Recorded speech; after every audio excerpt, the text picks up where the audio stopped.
Hi friends, എല്ലാവർക്കും നമസ്കാരം. Entertainment കീഴിലേക്ക് എല്ലാവർക്കും സ്വാഗതം. എന്റർടൈൻമെന്റ് കീഴ റിയാക്ഷൻ ആണ്. യെസ്, ബിഗിൽ രായപ്പൻ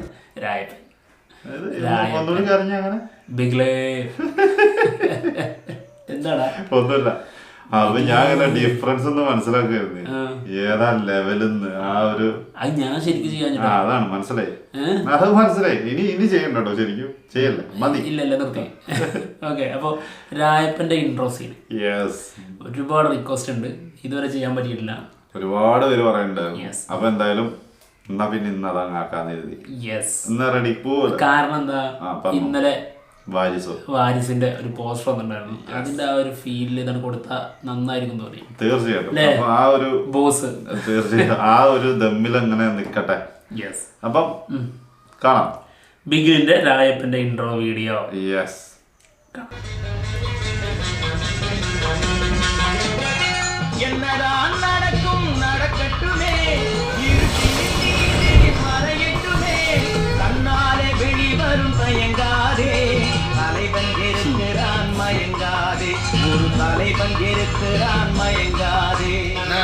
அவன் ரொம்ப பண்றானுங்க. இந்த வாரம் மட்டும் 13 சம்பவம், அதுல நம்ம ஆளுங்க 8 பேரு. நீ அமைதியா போற, அவனுக்கு ரொம்ப ஆடுறானுங்க. ராவுத்திரி கிடைக்கிட்டு அந்த பஞ்சாயத்து பசங்க நல்லா இருக்கு. நீ நம்ம ஏரியா வருஷம் வண்டி அவங்க ஏரியாவுக்கு விடு. புள்ளியில் வருஷம் மானா ஒண்டி அப்பலான்ற செம்ம சீனிக்குது இன்னைக்கு.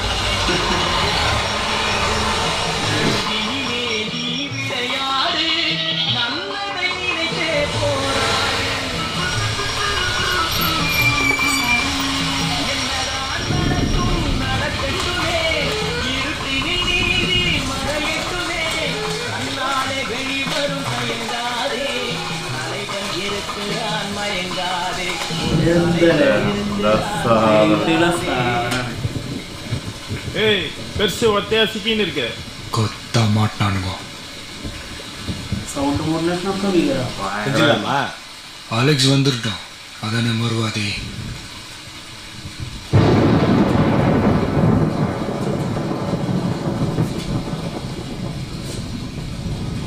இந்த வாட்டி மிஸ் ஆகாதுல்ல?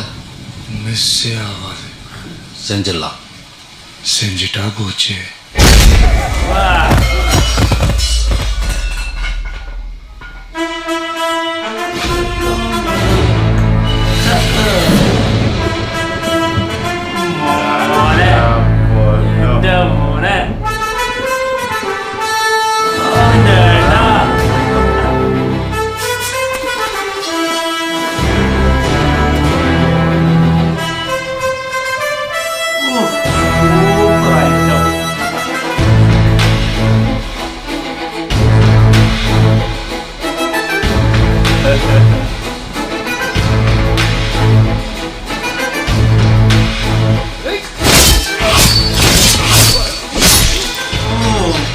மனதுக்கு மட்டும் பயந்து விடு.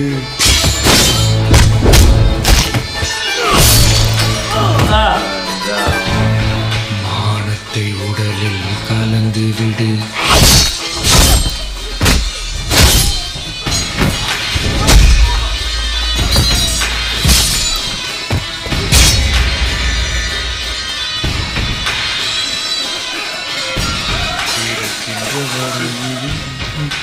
வாழ்ந்து விடு.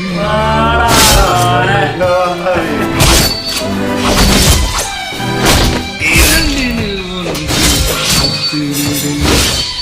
இரண்டினில் ஒன்று பார்த்து என்னதான் நடக்கும் நடக்கட்டுமா. இருட்டினில் நீதி மறையட்டுமே. தன்னாலே வெளிவரும் தங்காதே.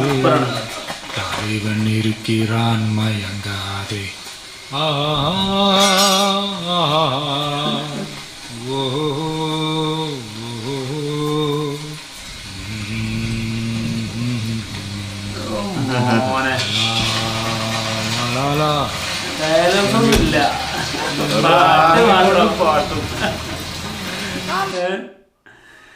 അതായത് വിജയുടെ ഇതുവരെയുള്ള കരിയറിൽ ഏറ്റവും ബെസ്റ്റിൽ ഒന്നാണത്. തീർച്ചയായിട്ടും വെറൈറ്റിയിൽ ഏറ്റവും ബെസ്റ്റ് ആണത്.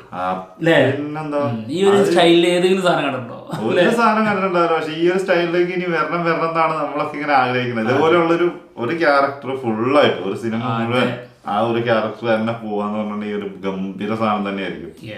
അപ്പൊ അതാണ് നമ്മൾ എപ്പോഴും വെയിറ്റ് ചെയ്തോണ്ടിരിക്കുന്നത്. ഇപ്പോഴും വിജയിന്ന് വെയിറ്റ് ചെയ്തോണ്ടിരിക്കുന്ന സാധനം അതാണ്. അതായത് ബിഗില് എന്ന സിനിമ മൊത്തത്തില് അതിലിപ്പോ അത് കുറച്ചേ ഉള്ളൂ, കുറച്ച് എന്താ മാസ സീനുകളൊക്കെ ഉണ്ട്. ആ രായപ്പൻ എന്ന കഥാപാത്രം കരിയറിൽ തന്നെ ഏറ്റവും ബെസ്റ്റ് കഥാപാത്രമായിട്ട്, അതുപോലെ എന്താ പറയാ വിജയ് ആരാധകർക്ക് എപ്പോഴും എന്തെങ്കിലും ഒരു ഡിബേറ്റ് നടക്കുമ്പോഴേ മുന്നിലേക്ക് എടുത്തു വെക്കാൻ പറ്റിയൊരു ക്യാരക്ടറാണ്. അതായത് നടൻ എന്ന രീതിയിൽ ഇപ്പം ഏതിലും അങ്ങനെ വന്നാലും ഫസ്റ്റ് പറയാൻ പറ്റുന്ന ഒരു പേര് രായപ്പൻ. അതെ, തീർച്ചയായിട്ടും അത് തന്നെയാണ് ഉള്ളത്. അതുപോലെ ഒന്നും കൂടി അല്ലെങ്കിൽ ആ ഈ രായപ്പന്റെ വേറൊരു സ്റ്റൈലിലുള്ള ഒരു കഥാപാത്രമായിട്ട് വരാൻ പിന്നെ അത് തീർച്ചയായിട്ടും നമ്മളെല്ലാരും ആഗ്രഹിക്കുന്ന സാധനം അതാണ്. എന്തായാലും ഭയങ്കര നൈറ്റാണ്, പിന്നെ ഡാർക്കായിട്ട്, പിന്നെ ബ്ലാക്ക് ഒരു അംബാസഡർ കാറ്, പിന്നെ പാട്ട്, ഷർട്ട് ബ്ലാക്ക്, പിന്നെ ഒരു എന്താ പറയാ ഒരു ക്രീം കൂടിയ ഒരു കളർ മുണ്ടും, ഒരു വെറൈറ്റി ലുക്ക് തന്നെയായിരുന്നു. തലമുടി ഫുള്ള് നരച്ച് ആ ഒരു സെറ്റപ്പ് തന്നെ ഭയങ്കര രസമായിരുന്നു. അതെ, ഫൈറ്റും ചെയ്ത് സോങ്ങും പാടുന്നതിന്റെ ഇടയ്ക്ക് ഒരു വിക്ക് വരുന്നുണ്ട് ഫസ്റ്റ്. അതൊരു ഗംഭീര സാധനം. അതാണ് ചിന്തിക്കുന്നുണ്ടാവും എന്താ വിക്കിനൊക്കെ അത്ര ബുദ്ധിമുട്ട്, എന്തിന് പലരും ചെയ്തതൊന്നും നോക്കിയാൽ മതി. അതെ, വിക്ക് ഓരോ ലൈഗർ ഒന്ന് നോക്കിയാൽ മതി. വിക്ക് എങ്ങനെയാണ് വിക്ക്. പിന്നെ എന്താ അണ്ണൻ തമ്പി എന്ന് പറഞ്ഞ സിനിമയിൽ മമ്മൂക്ക അവറേജ് ആയിരുന്നു വിക്ക്, അല്ലേ? കറക്റ്റ് പെർഫെക്റ്റ് ഒന്നും പറയാനില്ല. പിന്നെ എനിക്ക് തോന്നുന്നു മലയാളത്തില് ജയസൂര്യ ചെയ്ത സിനിമയിലാണ് ജയസൂര്യ അടിപൊളിയായിട്ട് ചെയ്തിട്ടുണ്ട്. ജയസൂര്യ പിന്നെ ഒരു മിമിക്രി ആർട്ടിസ്റ്റും കൂടെ ആയ സ്ഥിതിക്ക് അങ്ങനത്തെ സാധനങ്ങളൊക്കെ ഈസി ആയിട്ട് ചെയ്യാൻ പറ്റുമായിരിക്കും. ഈസി എന്ന് പറയാൻ പറ്റില്ല, ചെയ്യും. അതെ, അപ്പം അതിനേക്കാളും ഇപ്പൊ വിജയ് എന്ന് പറഞ്ഞൊരു ക്യാരക്ടർ ഇങ്ങനെ ഒരു വിക്ക് വെച്ച് ചെയ്യാന്ന് പറയുമ്പോൾ കുറച്ച് ബുദ്ധിമുട്ടുള്ള കാര്യം തന്നെയാണ്. അത് ഗംഭീരമായിട്ട് ചെയ്തേക്കുന്ന സിനിമ. അതും എല്ലാ രീതിയിലും നോക്കണം. ഫൈറ്റ് ഉണ്ട്, അതില് മാസ് വേണം, പാട്ട് പാടണം, പിന്നെ ആ ക്യാരക്ടറിൽ വിട്ടുപോകാൻ പാടില്ല.